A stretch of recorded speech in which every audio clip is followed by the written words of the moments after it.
Assalamualaikum warahmatullahi wabarakatuh. Perkenalkan, nama saya Adi Mirza Wibawa dari kelas 10 IPA 1 absen 1. Ingin menceritakan tentang perkembangan Islam masa Rasulullah SAW periode Madinah. Kebudayaan dan kondisi masyarakat Madinah sebelum Islam. Madinah pada mulanya bernama Yatsrib. Disebut demikian karena orang yang pertama tinggal di sini bernama Yatsrib bin Qaid bin Ubail bin Aus bin Amalik bin Lawuz bin Iram, salah satu keturunan Sam, putra Nabi Nuh. Kota ini sudah ada kurang lebih 1600 tahun sebelum Masehi. Yatsrib merupakan kota yang makmur pertaniannya. Persawahan dan perkebunan menjadi sandaran hidup penduduk setempat. Penghasilan terbesarnya yaitu anggur dan kurma, sehingga tidak heran jika kurma terbaik terdapat di kota ini. Luas Yatsrib pada mulanya hanya 5 km, dan sekarang sudah menjadi 293 km dengan batas-batas sebagai berikut. Yang pertama, bagian selatan berbatasan dengan Bukit Air. Yang kedua, bagian utara berbatasan dengan Bukit Uhud dan Bukit Tur. Yang ketiga, bagian timur berbatasan dengan Harah Wakim. Yang keempat, bagian barat berbatasan dengan Harah Wabaroh.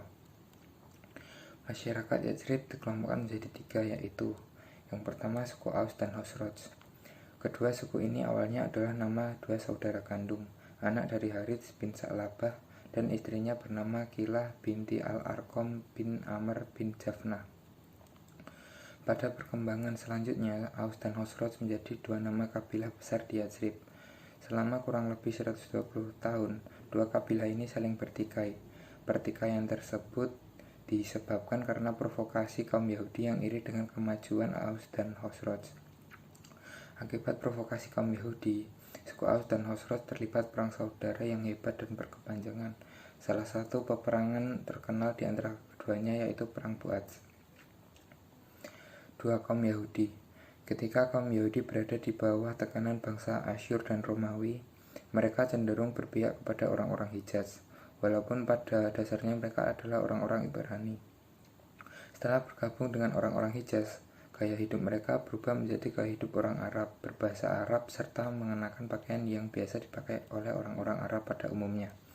Sehingga nama-nama dan nama kabilah mereka disebut dengan nama-nama Arab, dan pada akhirnya mereka pun menikah dengan orang Arab. Kaum Yahudi Madinah terdiri dari tiga kabilah terkenal, yaitu yang pertama Bani Qainuqa. Dulunya mereka adalah sekutu orang Khosroj. Perkampungan mereka berada di dalam kota Madinah. Yang kedua Bani Nazir. Sama seperti Bani Qainuqa, mereka adalah sekutu dari suku Khosroj yang tinggal di pinggiran kota Madinah. Yang ketiga Bani Quraisyah. Dulunya mereka adalah sekutu dari suku Aus dan bertempat tinggal di pinggiran kota Madinah.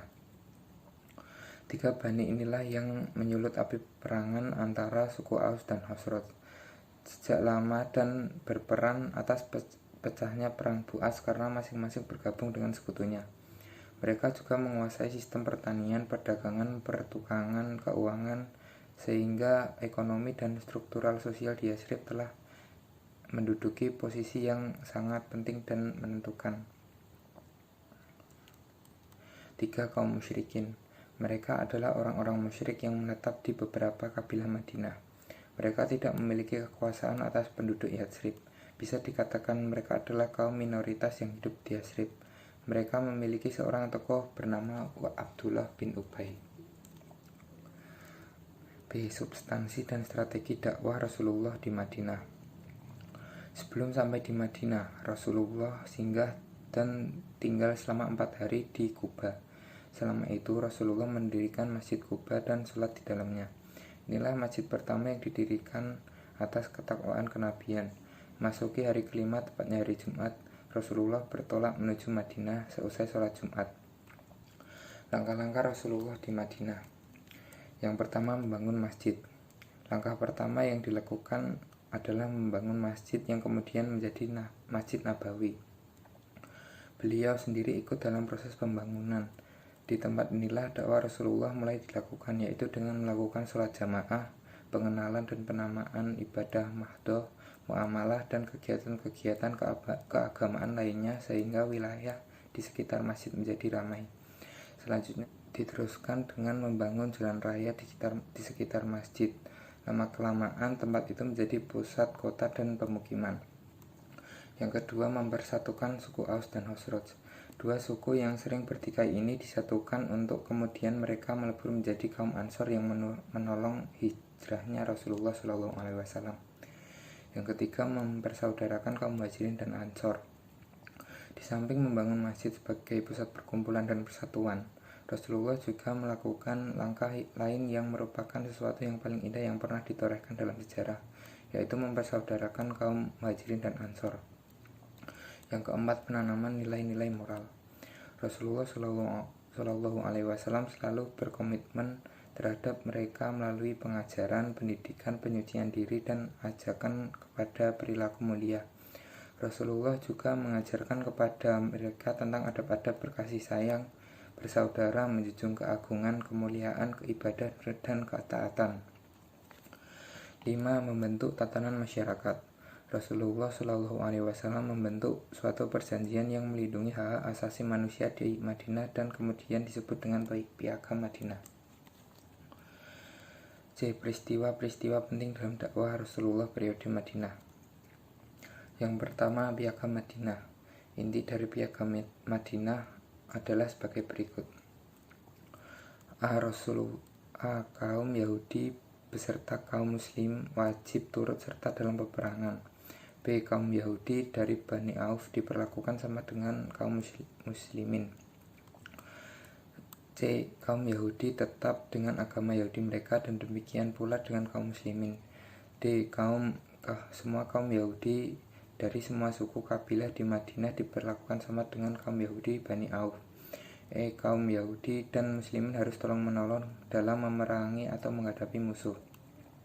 F. Kaum Yahudi dan muslimin harus senantiasa saling berbuat kebajikan dan saling mengingatkan ketika terjadi penganiayaan atau kezaliman. G. Kota Madinah dipertahankan bersama dari serangan pihak luar. H. Semua penduduk Madinah dijamin keselamatannya kecuali bagi yang berbuat jahat.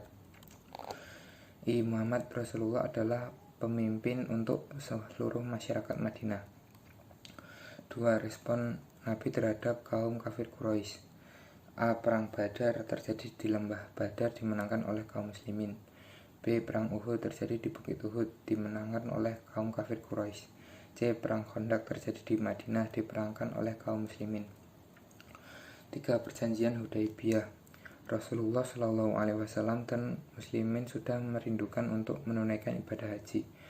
Mereka pada tahun 6 Hijriah Rasulullah SAW dan kaum muslimin berangkat ke Makkah. Jumlah mereka sebanyak 1.000 orang. Ketika sampai di suatu tempat yang bernama Hudaybiyah, Rasulullah berhenti dan mengutus Utsman bin Affan untuk menjelaskan kepada kaum kafir tujuan kaum muslimin ke Makkah, yaitu untuk beribadah haji dan menengok saudara-saudaranya. Tak lama kemudian utusan kaum Quraisy bernama Suhail bin Amr datang.